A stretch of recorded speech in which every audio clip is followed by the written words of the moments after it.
حضرت لقمان حکیم، ان کے نام پر قرآن مجید کی پوری سورت ہے۔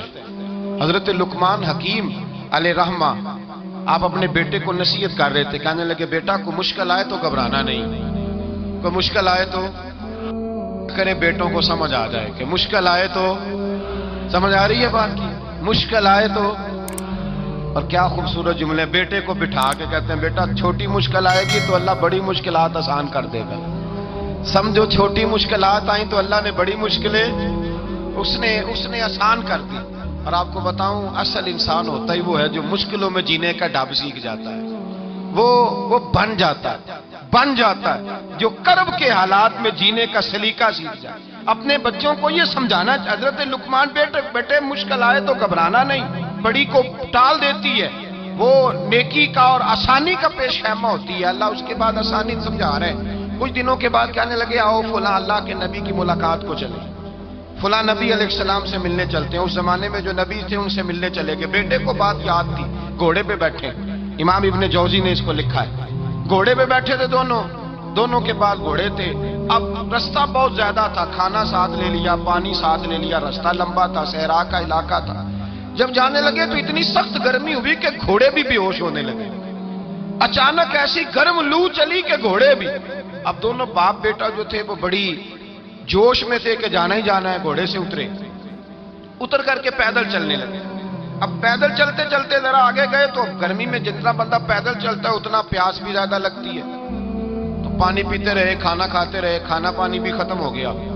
تھوڑا آگے چلے نا، اس قدر تکلیف بڑی کہ حضرت جناب لقمان کے بیٹے کے پیر کے اندر ایک ہڈی پیوست ہو گئی، اتنی بڑی ہڈی تھی وہ اندر ہی چلی گئی، پیر خون کے فوارے گرنے لگے، بیٹا بے ہوش ہو گیا۔ حضرت لقمان اس کے سرانے بیٹھے تو بیٹا تھا نا، آنکھوں میں آنسو آ گئے۔ بیٹے نے آنکھ کھولی تو کہنے لگا ابا جی آپ تو صبر کرنے والے ہیں، آپ رو رہے ہیں۔ فرمایا بیٹے میں کیا کروں، میرے سینے میں جو دل ہے وہ ایک باپ کا دل ہے، تو باپ جو ہوا تیری دکھ پر رونا آیا۔ بڑی مشکل سے دانت کے ساتھ ہڈی نکالی، ہڈی نکلی تو خون بھی چلا۔ صاحب زیادہ کہنے لگا حضور آپ نے تو کہا تھا ہر مشکل کے بعد آسانی ہوتی ہے، اور چھوٹی مشکل دے کے اللہ بڑی سے بچا لیتا ہے، تو ہم تو اچھے کام چلے تھے، مشکل پہ مشکل یہ کیا ہے؟ حضرت لقمان کہنے لگے بیٹا نہ تو رب کی حکمتوں کو جانتا ہے، نہ پوری طرح میں جانتا ہوں، لیکن جو میں نے کہا تھا وہ بات سچی ہے۔ فَإِنَّ مَعَ الْعُسْرِ يُسْرًا إِنَّ مَعَ الْعُسْرِ يُسْرًا، اللہ ہر مشکل کے بعد آسانی عطا فرمائے گا، اور فرمایا میرا ایمان ہے کہ ضرور عطا فرمائے گا۔ یہ بات کہہ رہے تھے کہ سامنے سے دھواں اٹھا، اتنا سخت دھواں اٹھا کہ آپ نے سوچا شاید وہاں آبادی یا وہاں جاتے ہیں۔ وہاں چلنے لگے تو پیچھے سے کسی نے آواز دی ٹھہر جاؤ، رکو، وہیں رک گئے۔ تھوڑی دیر گزری تو کہا رک جاؤ۔ جب رکے تو ایک بولنے والا بولا، کہنے لگا تمہارے لیے تھوڑی دیر کے بعد جانوروں کا بندوبست کر دیا جائے گا، کھانے کا بھی بندوبست ہو جائے گا، بچے کا پیر بھی صحیح ہو جائے گا، چلے جانا، لیکن ذرا ٹھہرو۔ حضرت لقمان کہنے لگے بولنے والے تو کون ہے؟ تو کہنے لگے میں اللہ کا فرشتہ ہوں، میں اللہ کا فرشتہ ہوں۔ کہا اللہ کے فرشتے اور یہ سارا کچھ کیا ہے؟ تو فرشتہ کہنے لگا اصل بات یہ ہے کہ سامنے بستی پر مجھے عذاب نازل کرنے کا حکم ملا تھا، آپ بڑی تیزی سے آ رہے تھے، میں نے رب سے دعا کی کہ اللہ اس باپ بیٹے کی غلطی کوئی نہیں، مہربانی فرما۔ رب نے پہلے آپ کو صحرا میں الجھایا، پھر میری دعا کی برکت سے آپ کے گھوڑے ٹھہر گئے، پھر میری دعا کی برکت سے آپ کا پانی ختم ہوا، پھر میری دعا کی برکت سے آپ کے بیٹے کو زخم آیا، پھر میری دعا کی برکت سے سامنے سے دھواں اٹھا۔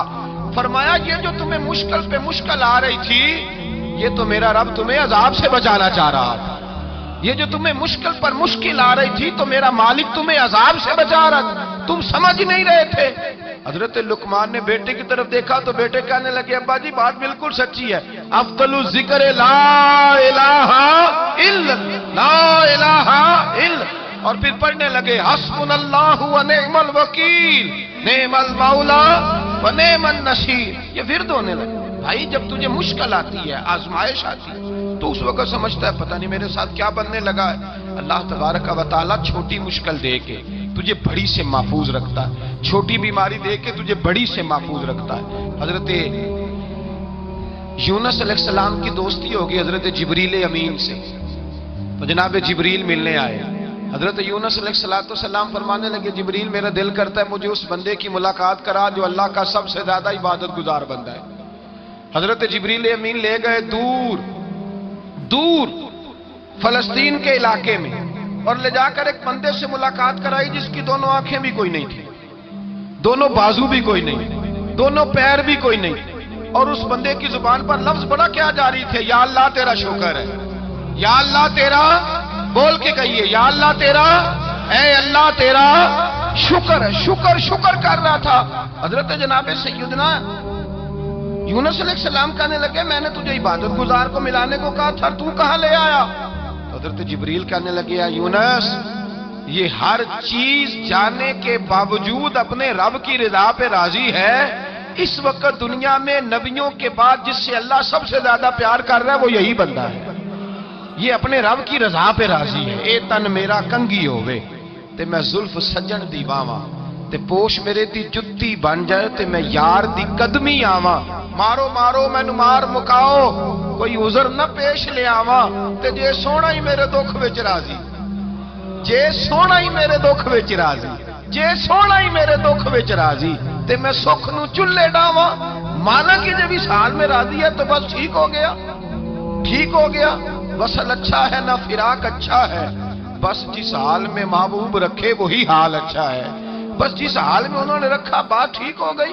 اس میں اب انسان شکوہ کرتے پھرے کہ یہ کس طرح ہے وہ کس طرح، اپنے آپ کو مطمئن رکھا۔ میں ایک دفعہ ایک تکلیف میں ایک آزمائش میں مبتلا ہو گیا، تو میں نے اپنے حضرت سے کہا کہ حضور سارے دکھ کٹھے ہی آ گئے، کیا کیا جائے؟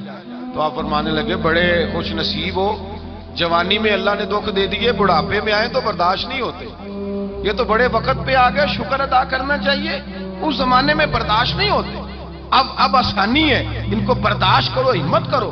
میرے بھائی یاد رکھیں آزمائشیں تکلیفیں آپ کو بڑا کرنے کے لیے آتی ہیں۔ ہم آزمائش کو برا جانتے ہیں، دکھ کو برا جانتے ہیں، دکھ تو بڑے پیارے ہوتے ہیں، یہ رونے کا سلیقہ سکھاتے ہیں، یہ اللہ کو منانے کا طریقہ سکھاتے ہیں، یہ مسجد میں جانے کا، وہ جو سکھی بندہ ہے نا سکھی، مجھے ایک صاحب کہنے لگے دو قسم کے لوگ مدینے سے آتے، مدینہ شریف پوچھنے لگے، کہنے لگے حضرت جی دو قسم کے بندے ہیں، کچھ واپس جاتے ہوئے تڑپ رہے ہیں، کچھ تصویریں کھینچ رہے ہیں رخصتی کے وقت، فرق کیا ہے؟ تو میں نے کہا وہ جو تصویریں کھینچ رہا ہے وہ امیر آدمی ہے، اسے پتا ہے کہ میں پھر ٹکٹ لے لوں گا، مہینے کے بعد پھر آ جاؤں گا، اور یہ مدینہ چھوڑتے ہوئے تڑپ رہا ہے یہ کوئی غریب ہے، یہ کہہ رہا ہے پتہ نہیں دوبارہ موقع ملے کہ نہ ملے، یہ دکھی ہے، یہ آزمائش میں دکھی سکھی بندہ تو مکے جا کے نہیں روتا، وہاں بھی کھڑا ہے ڈٹ کے کھڑا، دکھی کوئی نہیں تو روئے کیسے، روئے کیسے؟ دکھیے دی گل دکھی آئی جانے، دکھیے دی گل، کیا خوبصورت لفظ ہے میاں صاحب کی، اور لفظوں میں حسن دیکھے کہنے لگے دکھیے دی گل اے دکھی آئی جانے تے سکھیے نو کی خبراں، تے یار جنہاں دے موت نے مارے روندے نہیں تک تک قبراں۔ یہ مشکل مرحلہ ہوتا ہے، جب انسان تکلیف میں ہوتا ہے پھر اسے احساس ہوتا ہے، اور تکلیف والے کو ہی تکلیف والے کی تکلیف کا احساس ہوتا ہے۔ جب آپ کو اللہ مشکل دیتا ہے تو سمجھ لیں رب آسانی دینا چاہ رہا ہے، جب تیز دھوپ آتی ہے تو سمجھ لیں اللہ گرم ہوا گزار کے ٹھنڈی بارش برسانا چاہ رہا ہے، اور جب چاروں طرف سے گھٹن ہو، پنجابی میں کہتے ہیں گما لگ جائے، تو پھر سارے بول کے کہتے ہیں اب جو طوفان آئے گا وہ سخت ہی آئے گا، اس لیے کہ گھٹن جتنی زیادہ ہوتی ہے پھر فضل بھی اتنا۔ جن لوگوں نے تکلیفیں زیادہ سہی تھی رب نے عزتیں بھی زیادہ ہی عطا فرمائی، جن لوگوں نے تکلیفیں زیادہ سہی نہ انہیں اللہ نے درجہ بھی۔ حضرت بلال حبشی نے بڑی تکلیف سہی، مارا کرتا تھا امیہ، بڑا مارتے تھے، اتنا مارتے تھے کہ موٹے، آپ نے کبھی دیکھے ہیں دیہاتوں میں موٹے موٹے موٹے موٹے پائے ہوتے تھے چار پائیوں کے، موٹے موٹے موٹے موٹے بان کی چار پائیاں اور بڑی چار پائیاں کافر بچھا کے بیٹھ جاتے، اور حضرت بلال حبشی کے پیر ان کے نیچے رکھ دیتے، ہاتھ ان کے نیچے رکھ دیتے، آگ لوہا گرم کر کے اس کے اوپر ننگے بدن لٹا دیتے۔ مکے نے بڑی آزمائشیں دیکھی، پھر اسی مکے نے مدینے نے عجیب رنگ دیکھا کہ میرے نبی معراج سے واپس آئے، اور حضور نے عظمت دی، فرمایا بلال یار تیرا بڑا مقام ہے، تو مدینے میں چل رہا تھا اور میں جنت میں تیرے قدموں کی آواز سن رہا تھا، کتنا تیرا مقام ہے، کتنا تیرا درجہ، میں وہاں تیرے چلنے کی آواز سن رہا تھا، حضرت ابو بکر صدیق رضی اللہ تعالیٰ عنہ نے اس زمانے میں حضور کی نوکری کی جب دوسرا جانثار کوئی نہیں تھا. سارے لوگ تانے دیتے، کہتے ابو بکر تو اکیلا ہی سیاںا ہے، سارا مکہ مخالفت کرتا ہے، تو جان ہی نہیں چھوڑتا، سارا زمانہ مخالفت کرتا. ابو بکر صدیق نے مال بھی دیا، جان بھی دی، شہزادی حضرت عائشہ بھی دی حضور کی خدمت میں، ہر چیز لٹا دی. دنیا کو پتا اس دن چلا جس دن میرے رسول پاک صلی اللہ علیہ وسلم مسجد نبی میں بیٹھے تھے، درجنوں صحابہ تھے. حضور نے فرمایا ابو دردہ کو تو بلاؤ. جناب ابو دردہ حاضر ہوئے تو کہتے ہیں حضور کا چہرہ دیکھا تو ناراضگی ہے چہرے پہ. میں نے دیکھتے ہی کہا حضور آپ مجھ سے ناراض ہیں؟ حضور نے فرمایا ہاں میں ناراض ہوں. جب یہ لفظ کہے تو میں کانپنے لگا، حضور ناراض ہو گئے. میں نے کہا یا رسول اللہ میری غلطی. تو نبی پاک نے فرمایا تو میرے ابو بکر کی عظمت نہیں جانتا؟ حضور جانتا ہوں. حضور کیا ہوا؟ نبی پاک نے فرمایا کل تو گلی میں گزر رہا تھا، ابو بکر بھی گزر رہا تھا، تو نے سوچا ہی نہیں تو میرے ابو بکر کے آگے آگے چل رہا تھا؟ یہ خیال ہی نہیں آیا تجھے پتا نہیں کہ جس نے میرے ساتھ نیکی کی میں نے بدلہ چکا دیا ہے. ابو بکر کا بازو تھام کے اللہ کی بارگاہ میں لے جاؤں گا، میرا رب بھی اسے بدلے عطا فرمائے گا. یہ عظمت، یہ شان، یہ بلندی اور رفعت مشکلات سے گزرنے کے بعد ملی. میرے نبی پاک صلی اللہ تعالی علیہ وسلم کے ساتھ مولا کائنات شیر خدا حضرت علی نے 9 سال کی عمر سے وفا شروع کی اور تا دم آخری حضرت علی نے وفا کی مصطفیٰ سے. کٹھن مراحل سے گزرے، کٹھن مراحل سے. حضرت علی کہتے ہیں میں ہر جنگ میں، ہر جہاد میں ساتھ تھا، پر جس دن مکے اور مدینے سے آنے والوں کو حضور بھائی بھائی بنا رہے تھے، مہاجر اور انصار کو بھائی بھائی بنا رہے تھے، فرماتے ہیں میں تنہا کھڑا تھا، کوئی کسی کا بھائی بن گیا، کوئی کسی کا بھائی بن گیا، میں اکیلا کھڑا تھا اور میں سوچ رہا تھا کہ یار میں کدھر جاؤں. کہتے ہیں میں اس حد تک آیا کہ میرے آنسو بہنے لگے، لیکن میری مشکلات کو آسانی تب ملی جب مدینے کے چاند دھیرے سے اٹھے، میرے قریب آئے، میرا بازو تھاما اور فرمایا علی باقی سارے بھائی بھائی بن گئے ہیں، انت اخی فی الدنیا والآخرہ، تو میرا بھائی ہے، دنیا میں بھی میرا بھائی ہے، قیامت کے دن بھی میرا بھائی ہے. حضور نے اعزاز دیا اور غدیر خم کے موقع پر حضرت علی کا بازو تھام کے کھڑا کر کے حضور نے فرمایا من کنت مولا ہوں فاز علی مولا، فرمایا جس کا میں مولا ہوں اس کے علی بھی مولا ہے. محبوب پاک سید عالم صلی اللہ علیہ وسلم نے جن لوگوں نے مشکلات برداشت کی پھر ان کو اعزاز ملا، ان کو درجے ملے، ان کے لیے جو آسانی. حضرت عثمان غنی نے صحابہ میں سب سے زیادہ مظلومیت کاٹی، سب سے زیادہ مظلومیت. 40 دن پانی بند رہا، کھانا بند رہا، تکلیف اور آزمائش کا وقت ہوا. امام جلال الدین سیوطی رحمت اللہ تعالی علیہ الحاویل الفتاوی میں لکھتے ہیں، کہتے ہیں جب حضرت عثمان غنی پر کھانا اور پانی بند تھا، ایک شام حضرت عبداللہ بن سلام ملنے گئے. اس شام، اس صبح جس شام حضرت سیدنا عثمان غنی شہید ہوئے، جناب عبداللہ ابن سلام کہنے لگے عثمان تیرا کیا حال ہے، کس پوزیشن میں ہے؟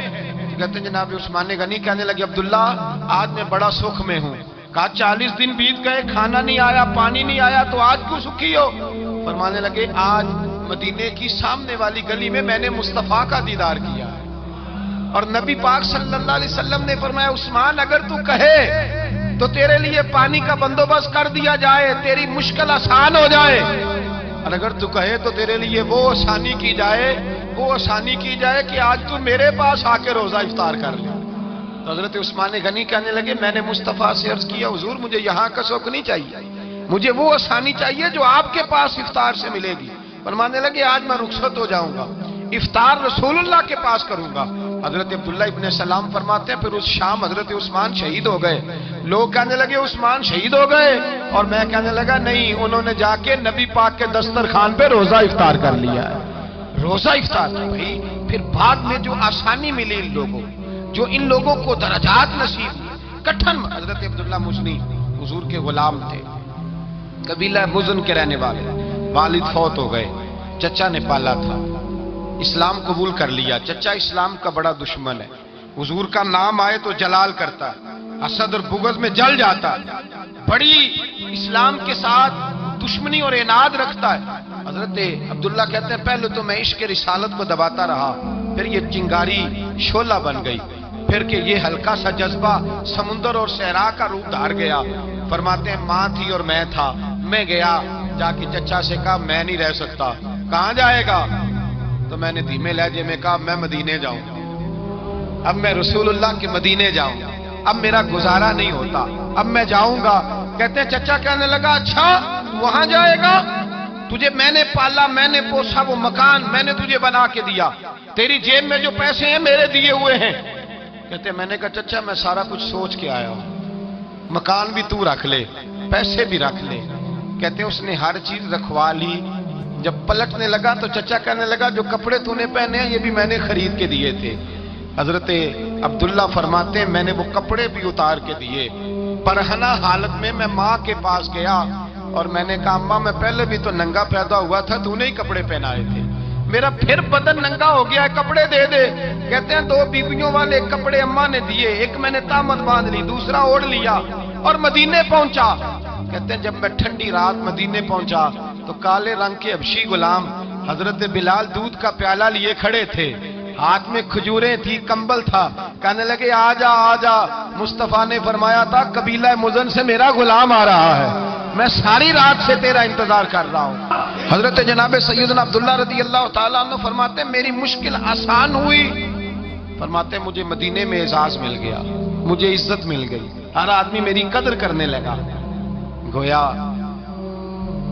بزرگ کہتے ہیں کہ حضرت عبداللہ دعا کرنے لگے کہ اے اللہ تو نے مجھے بڑی شان دی ہے مصطفیٰ کی گود میں، اگر اسی رحمت کے چھاؤں میں پردہ کر جاؤں تو میری بات بن جائے گی۔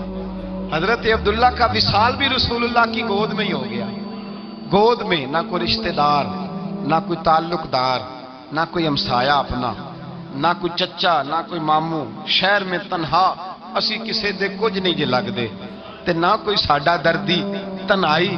جنازہ اٹھا تو اٹھانے والے کون ہیں؟ ابو بکر صدیق، فاروق اعظم، عثمان غنی، مولا علی، حسنین کریمین جنازے میں شامل۔ میرے رسول پاک صلی اللہ علیہ وسلم نے جنازہ پڑھایا، دیکھو مشکل کاٹی تھی تو آسانی کا رنگ دیکھو، آسانی کا انداز دیکھو۔ حضرت سیدنا ابو درداء رضی اللہ تعالیٰ عنہ ارشاد فرماتے ہیں مدینے میں رواج تھا کہ جب قبر میں اتارنے لگتے تھے تو قریبی رشتہ دار اتارا کرتے تھے، اور عبداللہ کا تو رشتہ دار ہی کوئی نہیں تھا مدینے میں، کون اتارے؟ فرمایا جب قبر میں اترنے لگے تو حضرت ابو بکر صدیق اور حضرت عمر فاروق اتر گئے کہ ہم قبر میں اتارتے ہیں۔ رسول اللہ نے فرمایا تم باہر نکلو، تم کیوں قبر میں گئے ہو، باہر آؤ۔ کہتے ہم باہر آئے تو اللہ کے رسول اندر گئے، فرمایا کون کہتا ہے اس کا کوئی نہیں، میں جو موجود ہوں، کون کہتا ہے کوئی نہیں؟ فرمایا رکھو میرے ہاتھوں پہ۔ کہتے ہیں حضور کے دست مبارک پہ رکھا اور باہر کھڑے ہم رشک کرنے لگے کہ واہ اللہ تیرا آسانی دینے کا رنگ، آسانی۔